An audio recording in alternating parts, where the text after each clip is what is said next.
Sean bienvenidos nuevamente. Estoy con ustedes para presentar la palabra de nuestro Señor. Habla siempre para ustedes el hermano Alexander Castellanos desde la Iglesia de Cristo en la República de El Salvador. Recuerden que transmito a través de el Alumbrador Cristiano y también a través de nuestro sitio web Iglesia de Cristo en El Salvador.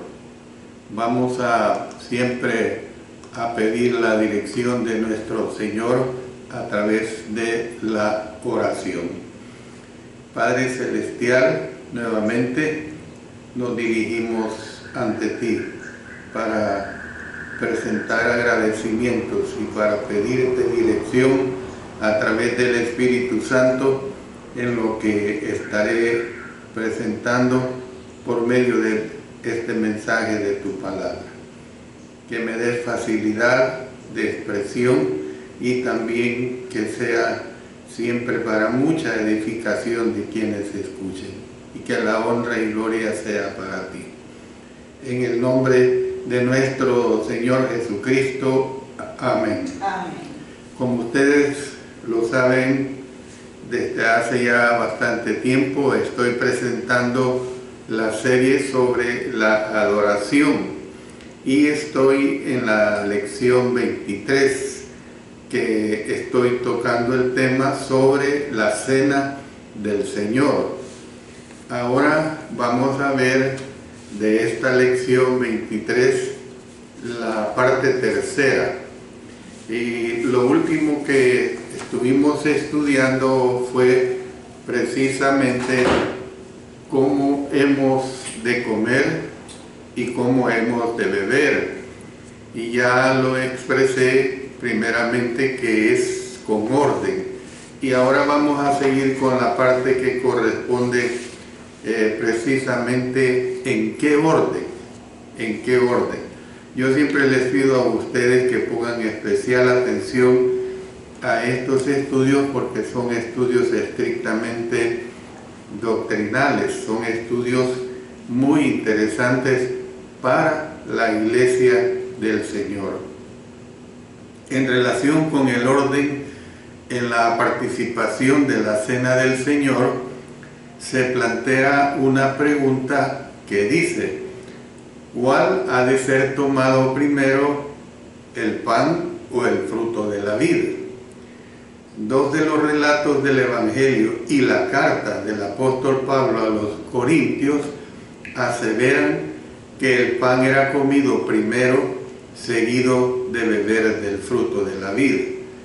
Para ello vamos a darle lectura a estas tres porciones para apoyar lo que les estoy expresando.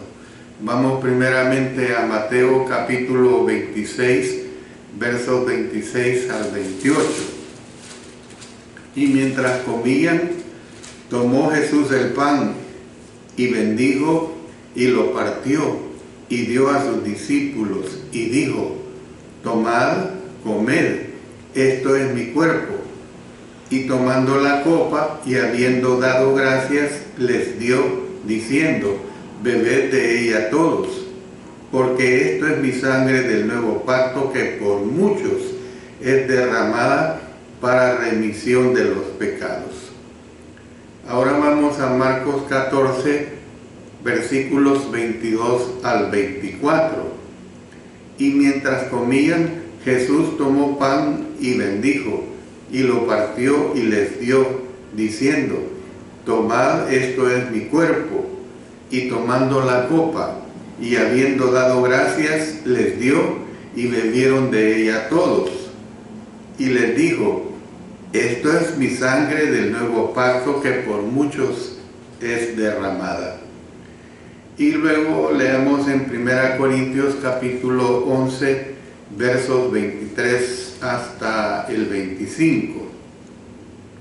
Porque yo recibí del Señor lo que también os he enseñado, que el Señor Jesús, la noche que fue entregado, tomó pan, y habiendo dado gracias, lo partió y dijo: tomad, comed, esto es mi cuerpo que por vosotros es partido, haced esto en memoria de mí.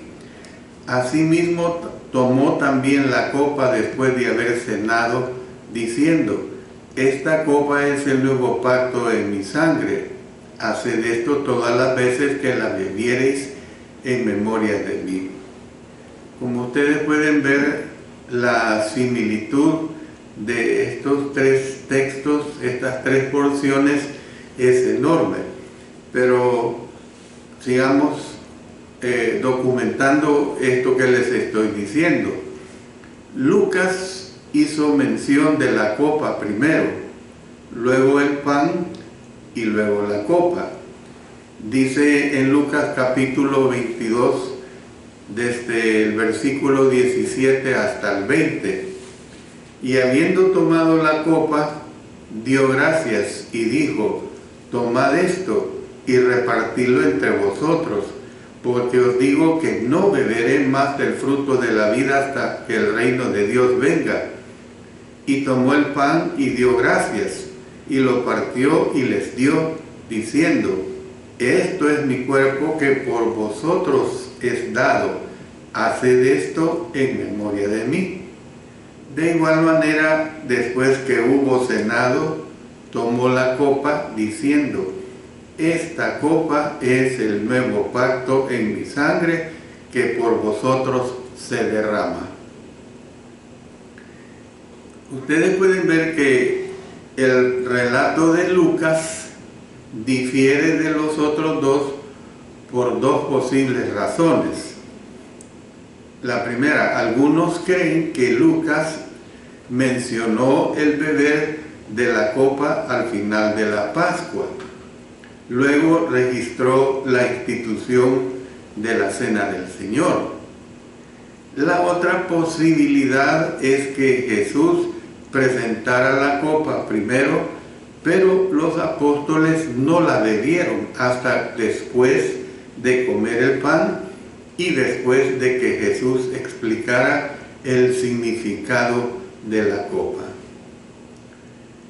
Es bien probable que la segunda explicación fue lo que sucedió.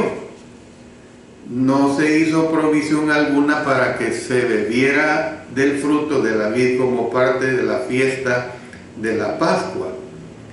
Esto no significa que los apóstoles no bebieran jugo durante la fiesta, pero sí arroja una sombra de duda sobre si se bebía de la copa como parte de la fiesta. Lucas no afirma que bebieran inmediatamente de la copa cuando Jesús primeramente la mencionó. En lugar de ello, escribió que Jesús tomó una copa, después de lo cual dijo, porque os digo que no beberé más del fruto de la vid hasta que el reino de Dios venga. Lucas 22, 18. Mateo y Marcos colocaron una declaración similar después de los comentarios de Jesús con respecto a la copa. Notemos lo que nos dice Mateo 26, 29. Y os digo que desde ahora no beberé más de este fruto de la vid hasta aquel día en que lo beba nuevo con vosotros en el reino de mi Padre. Luego en Marcos 14, 25, de cierto os digo que no beberé más del fruto de la vid hasta aquel día en que lo beba nuevo en el reino de Dios. En Lucas, Jesús dio gracias por la copa cuando la mencionó por primera vez. Sin embargo, no repitió la acción de gracias para la copa la segunda vez que la mencionó. En Lucas 22, 17 al 20, que ya hemos leído, lo vamos a leer otra vez, dice, y habiendo tomado la copa, dio gracias y dijo, tomad esto y repartidlo entre vosotros, porque os digo que no beberé más del fruto de la vid hasta que el reino de Dios venga. Y tomó el pan y dio gracias, y lo partió y les dio, diciendo: esto es mi cuerpo que por vosotros es dado, haced esto en memoria de mí. De igual manera, después que hubo cenado, tomó la copa diciendo: esta copa es el nuevo pacto en mi sangre, que por vosotros se derrama. Entonces, ¿qué es lo que vemos de todo esto? Mateo y Marcos registraron la acción de gracias por la copa después de que Cristo había dado el pan a los apóstoles, justo antes de darle la copa a ellos. Entonces, ¿qué es lo que nosotros podemos ver? Pues que cuando la copa es mencionada por primera vez en Lucas, ya lo hemos leído en Lucas 22, 17, donde dice: y habiendo tomado la copa, dio gracias y dijo: tomad esto y repartidlo entre vosotros. Entonces se le llama una, óigase bien, una. En Lucas 22, 17 dice: y habiendo tomado la copa, dio gracias y dijo: tomad esto y repartidlo entre vosotros. La versión del autor consigna una copa, donde la Reina Valera dice la copa, o sea, siempre hablando en singular, ¿verdad? Entonces, copa, pero en Lucas capítulo 22, versículo 20, noten, hay que ponerle atención a este versículo. De igual manera, después que hubo cenado, tomó la copa, diciendo, noten la singularidad: esta copa es el nuevo pacto en mi sangre, que por vosotros se derrama. En lugar de una copa, se le llama la copa. La expresión la copa tiene que ser una referencia a una copa, la que se menciona anteriormente. Entonces vemos que Jesús tomó una copa y luego tomó la misma, es decir, la copa. Entonces, la narración de Lucas está en armonía con Mateo, con Marcos y con Primera Corintios, incluso sin hacer de la primera copa parte de la fiesta de Pascua. La secuencia que Lucas dio es como sigue: Jesús tomó una copa, dio gracias por ella y le dijo a los apóstoles que la compartieran. Sin embargo, no la pasó en ese momento. Luego tomó el pan, dio gracias por él, se los dio y les dijo que comieran de él. Entonces, a continuación, tomó la copa, se las dio y les dijo que ésta representaba su sangre. Habían de beber en memoria de él. Lo que vemos es pues que la secuencia en la celebración de la Cena del Señor es como sigue: se ofrece una acción de gracias por el pan antes de que sea pasado a las personas.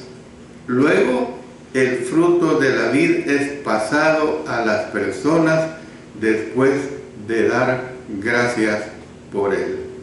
Entonces, con esto pues vemos ese orden que les mencioné, que es lo que estamos viendo, en qué orden se comió y en qué orden se bebió. Ahora viene otra interrogante. ¿Cuál es esa otra interrogante? ¿Cuándo hemos de comer y beber? Repito, ¿cuándo hemos de comer y beber? la única referencia bíblica del día en el que la cena del Señor había de ser celebrada indica que era un domingo, el primer día de la semana. Dice Hechos 27, el primer día de la semana, reunidos los discípulos para partir el pan, Pablo les enseñaba habiendo de salir al día siguiente y alargó el discurso hasta la medianoche. El día después del día de reposo y también el día de la resurrección del Señor, dice en Mateo 28:1, pasado el día de reposo, al amanecer del primer día de la semana, vinieron María Magdalena y la otra María a ver el sepulcro. Luego en Marcos 16:1 y 2, cuando pasó el día de reposo, María Magdalena, María la madre de Jacobo y Salomé compraron especies aromáticas para ir a ungirle. Y muy de mañana, el primer día de la semana, vinieron al sepulcro ya salido el sol. Y luego leamos en Lucas capítulo 23, 56, y vamos a leer seguido pues hasta el versículo 1 del capítulo 24. Miren lo que dice: y vueltas prepararon especies aromáticas y ungüentos, y descansaron el día de reposo conforme al mandamiento. El primer día de la semana, muy de mañana, vinieron al sepulcro trayendo las especies aromáticas que habían preparado y algunas otras mujeres con ellas. Entonces, ¿qué es lo que vemos de todo esto? No hay referencia bíblica que indique que los cristianos se reunieran cualquier otro día como día especial para celebrar la cena del Señor, ni para contribuir de sus ingresos.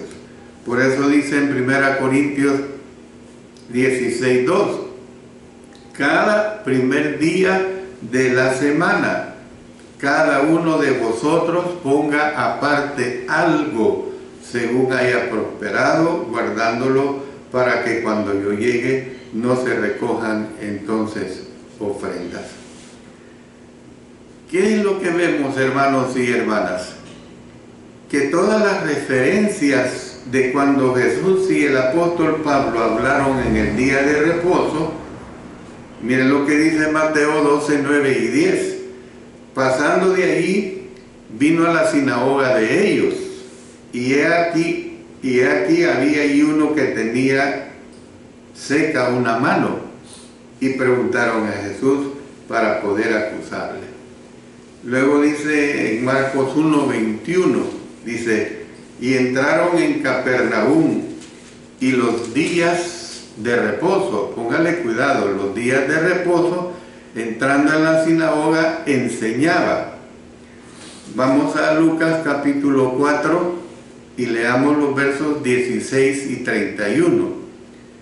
Vino a Nazaret, donde se había criado, y en el día de reposo entró en la sinagoga conforme a su costumbre y se levantó a leer. Luego el verso 31. Descendió Jesús a Capernaum, ciudad de Galilea, y les enseñaba en los días de reposo. Luego pasemos a Lucas 13:10. Enseñaba Jesús en una sinagoga en el día de reposo. Y ahora vámonos al libro de los Hechos, capítulo 13, versos 14 y 44.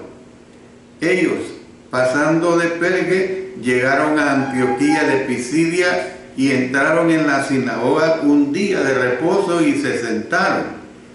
Verso 44. El siguiente día de reposo se juntó casi toda la ciudad para oír la palabra de Dios. Luego vamos a ir otra vez al libro de los Hechos, capítulo 6, versículo 13. y un día de reposo salimos fuera de la puerta junto al río, donde solía hacerse la oración, y sentándonos hablamos a las mujeres que se habían reunido.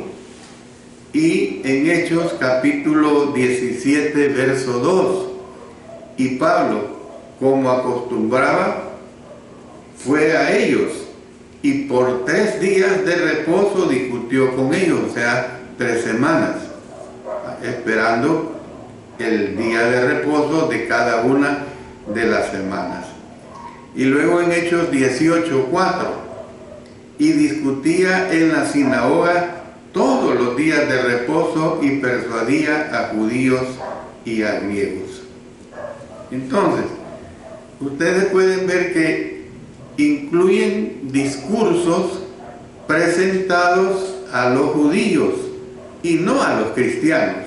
Hay que tomar en cuenta bien esta situación, que todo esto que he leído incluye discursos presentados a los judíos y no a los cristianos, debido a que los judíos se reunían en el día de reposo.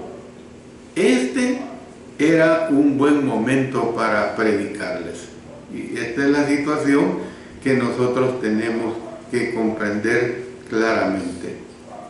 Entonces, de acuerdo a la ley, el día de reposo había de usarse como día de descanso. Miren lo que nos dice Éxodo 31, 14 al 16. Así que guardaréis el día de reposo, porque santo es a vosotros. El que lo profanare, de cierto morirá. Porque cualquiera que hiciere obra alguna en él, aquella persona será cortada de en medio de su pueblo. 6 días se trabajará, mas el día 7º es día de reposo, consagrado a Jehová. Cualquiera que trabaje en el día de reposo, ciertamente morirá. Guardarán pues el día de reposo los hijos de Israel, celebrándolo por sus generaciones, por pacto perpetuo. Luego pasemos a Deuteronomio capítulo 5, versículos 12 al 15. Guardarás el día de reposo para santificarlo, como Jehová tu Dios te ha mandado. 6 días trabajarás y harás toda tu obra, mas el 7º día es reposo a Jehová tu Dios. Ninguna obra harás tú, ni tu hijo, ni tu hija, ni tu siervo, ni tu sierva, ni tu buey, ni tu asno, ni ningún animal tuyo, ni el extranjero que está dentro de tus puertas, para que descanse tu siervo y tu sierva como tú. Acuérdate que fuiste siervo en tierra de Egipto, y que Jehová tu Dios te sacó de allá con mano fuerte y brazo extendido, por lo cual Jehová tu Dios te ha mandado que guardes el día de reposo. Entonces, ¿qué vemos de todo esto?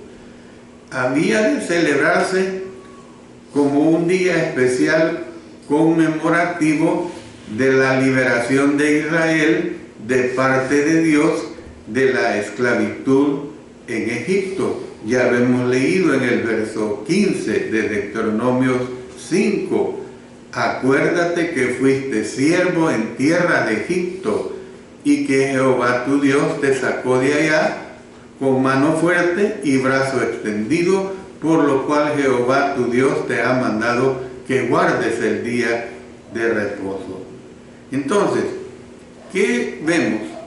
No hay mandamiento en la ley que ordenara que Israel hubiera de consagrarlo como un día de adoración. Era un día de reposo y punto, pero no un día de adoración.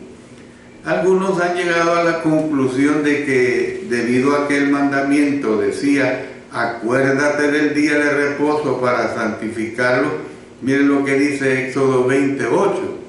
Acuérdate del día de reposo para santificarlo. También mire lo que dice Deuteronomio 5:12, que también ya lo hemos leído. Guardarás el día de reposo para santificarlo como Jehová tu Dios te ha mandado. Entonces, no quería decir reunirse para adorar. Le repito, no quería decir reunirse para adorar. Significaba apartar el día de reposo de los días regulares de trabajo para no realizar trabajo en él. Eso es lo que significaba. Jeremías le recordó al pueblo diciendo, miren lo que dice en el capítulo 17, los versos 24 y 27. Santificaréis el día de reposo, no haciendo en él ningún trabajo. Luego el verso 27, y para no traer carga ni meterla por las puertas de Jerusalén en día de reposo. Entonces, a Israel se le dijo descansar en el día de reposo. Sin embargo, en ninguna otra parte se le ordenó reunirse para adorar en el día de reposo. Nunca se le dijo a Israel, sino se le mandó descansar para recordar pues esa esclavitud de la cual ellos habían sido víctimas en Egipto. Entonces, vemos que la práctica universal de la iglesia, seguido del período inmediatamente después de los apóstoles, era celebrar la cena del Señor el domingo, el primer día de la semana. Esto indicaría que el domingo era el día establecido por los apóstoles, a quienes el Espíritu guió a toda la verdad. Porque miren lo que dice el Evangelio de Juan en el capítulo 16. Permítanme.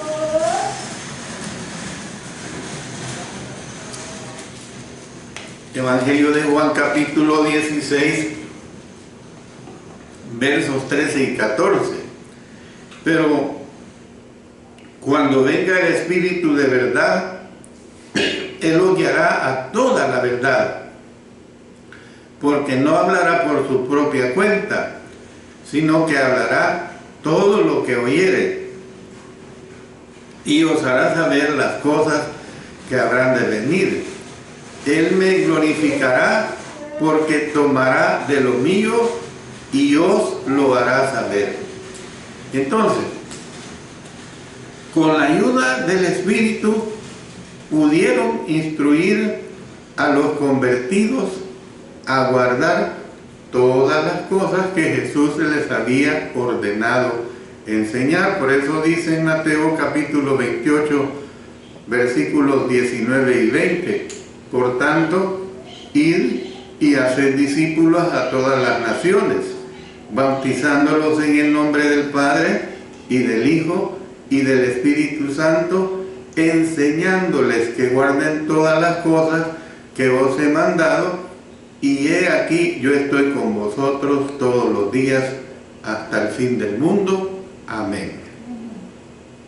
Entonces, después de que el Espíritu Santo vino sobre los apóstoles en el día de Pentecostés, recordemos los primeros 4 versículos del capítulo 2, cuando llegó el día de Pentecostés, estaban todos unánimes juntos, y de repente vino del cielo un estruendo como de un viento recio que soplaba, el cual llenó toda la casa donde estaban sentados, y se les aparecieron lenguas repartidas como de fuego, asentándose sobre cada uno de ellos, y fueron todos llenos del Espíritu Santo, y comenzaron a hablar en otras lenguas según el Espíritu les daba que hablasen.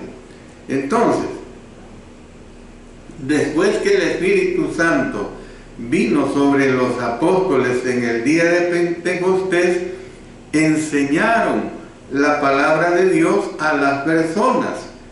La iglesia primitiva perseveraba en la doctrina de los apóstoles, dice el versículo 42 de este capítulo 2 de Hechos, y perseveraban en la doctrina de los apóstoles, en la comunión unos con otros, en el partimiento del pan y en las oraciones, lo cual pues significa que lo que la iglesia siguió practicando después de la muerte de los apóstoles era lo que habían aprendido de ellos. Todas las congregaciones se estaban reuniendo en el primer día de la semana para celebrar la Cena del Señor. Esto tiene que significar que los apóstoles les enseñaron a reunirse el domingo para tener la comunión. Los cristianos se reunían el domingo de cada semana. El propósito de su reunión era tomar la Cena del Señor. La celebración semanal tiene que haber sido un patrón, pues, establecido por los apóstoles. Los que hoy desean perseverar en la doctrina de los apóstoles, o sea, la manera en que lo hicieron los primeros cristianos, deben reunirse cada domingo para practicar o participar, mejor dicho, de la Cena del Señor en memoria de Jesús. El día especial de reunión de los cristianos era llamado el Día del Señor. Esta es la traducción de la frase griega que se menciona como Kuriake Emera, se lo repito, Kuriake Emera, y lo tenemos en Apocalipsis 1:10. Yo estaba en el Espíritu en el día del Señor, Kuriake Emera, y oí detrás de mí una gran voz como de trompeta, la cual se refirió precisamente al día domingo en los escritos de los hombres que siguieron después de los apóstoles. Entonces, esta frase se distingue del día del Señor, el día en que Dios actuará para castigar y repartir retribución.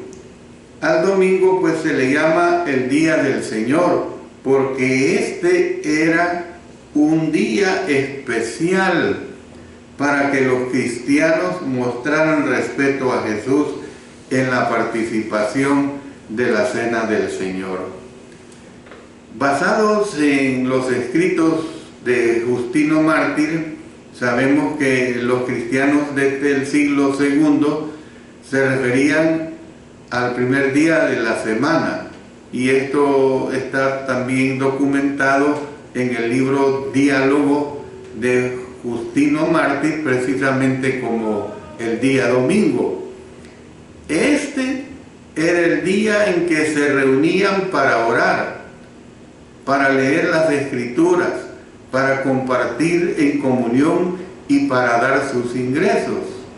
Justino Mártir escribió así: y en el día llamado domingo hay una reunión, juntos en el mismo lugar, de todos los que viven en una ciudad o un distrito rural.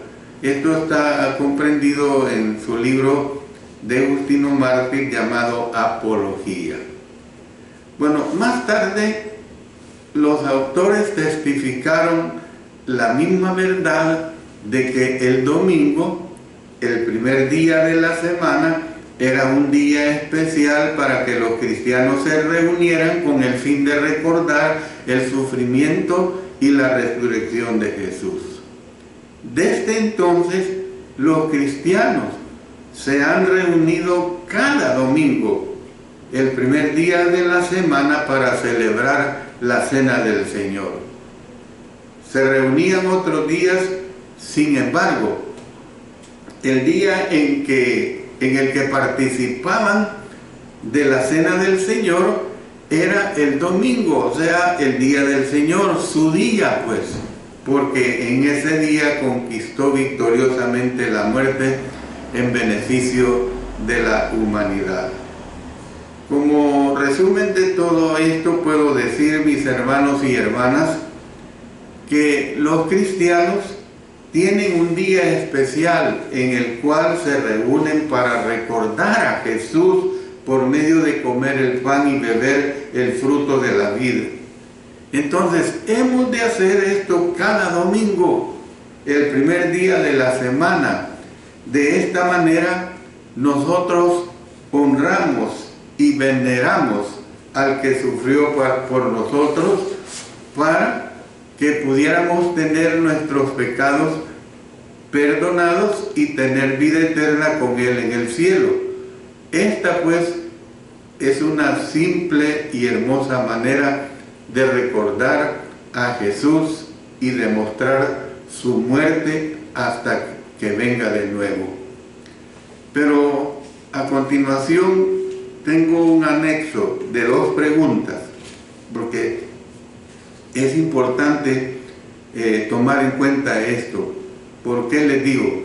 Porque dentro de la iglesia del Señor se cometen errores en cuanto a lo que es la cena del Señor. Se cometen estos errores por descuido, por no analizar la palabra de Dios. Si usted estudia todos estos mensajes que he dado, usted puede aprender a la luz de la palabra de Dios, por supuesto. La primera pregunta es: ¿hemos de comer y beber para el perdón de pecados? Yo le digo, tanto los católicos como los luteranos creen que al comer la cena del Señor, los pecados son perdonados. De acuerdo a Jesús, el propósito de comer la cena del Señor no es el perdón, sino, ya lo he dicho vastamente, la palabra de Dios lo dice claramente, el recordatorio de Él y de su muerte por nuestros pecados. Eso es diferente. En este punto hay que enseñar y corregir a muchos hermanos que presiden la cena del Señor, en vista de que oran para perdón de los pecados y hacen que la iglesia exprese el amén. Por eso les recuerdo lo que dice 1 Corintios 11, versos 24 y 25. Y habiendo dado gracias, lo partió y dijo: tomad, comed, esto es mi cuerpo que por vosotros es partido. Noten: haced esto en memoria de mí.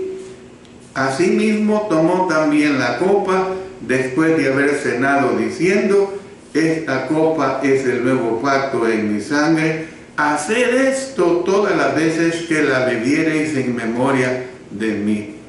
O sea, recordando pues el sacrificio de nuestro Señor Jesucristo y su segunda venida. La segunda pregunta es lo siguiente: ¿hemos de beber de una única copa? Les repito, hemos de beber de una única copa, debido a que Jesús dijo copa en singular y no copas en plural. Algunos han llegado a la conclusión de que se debe usar únicamente una copa en la cena del Señor. Jesús usó la palabra copa para referirse al contenido. Dijo: esta copa es el nuevo pacto en mi sangre. Haced esto en memoria de mí. Así pues, todas las veces que comierais este pan y bebierais esta copa, póngale cuidado a la singularidad, la muerte del Señor anunciáis hasta que Él venga. 1 Corintios 11, 25 al 26. Si Jesús hubiera estado refiriéndose al recipiente, entonces tendríamos que usar esa copa en particular para participar de la cena del Señor, puesto que esa copa es lo que representaba el nuevo pacto. el recipiente tendría que ser dividido en vista de que Jesús les dijo a los apóstoles: tomad esto y repartidlo. Del griego diamerizate, le repito, del idioma griego diamerizate, o sea, repartirlo, literalmente dividir, pues, entre vosotros. Lucas 22:17 dice: y habiendo tomado la copa, dio gracias y dijo: tomad esto y repartidlo entre vosotros. Por supuesto, repartir ¿qué? Su contenido, el fruto de la uva, el fruto de la vid. Además, tendríamos que bebernos del recipiente, pues el apóstol Pablo escribió: todas las veces que bebiereis esta copa, ¿qué? Su contenido, hermanos y hermanas. Los que participan, pues, de la cena del Señor, comparten espiritualmente la sangre de Jesús al beber el contenido, es decir, el fruto de la vid, y no al beber el recipiente. Yo con esto termino esta serie acerca de la cena del Señor. Son 3 lecciones que les he dado en respecto a esto, y más atrás en este estudio, en esta serie de la adoración, ya también había dado lecciones acerca de la cena del Señor. Usted puede beneficiarse con la gran ayuda de nuestro Señor de todos estos mensajes, y sobre todo, hermanos predicadores, instruyamos a la hermandad para que se haga correctamente el memorial del sacrificio de nuestro Señor Jesucristo y de su segunda venida, que es lo que nos manda la palabra de nuestro Dios. Oremos. Padre Celestial, te doy gracias porque nuevamente me has permitido presentar un mensaje que sea sencillo, que sea claro, que sea de acuerdo a lo que tú ya has revelado a través del Espíritu Santo. Que yo siempre sea uno que repite lo que tú nos has legado. Gracias, Señor, por ello. Gracias por darnos esa oportunidad. Lo hacemos todo en el poderoso nombre de nuestro Señor Jesucristo. Amén.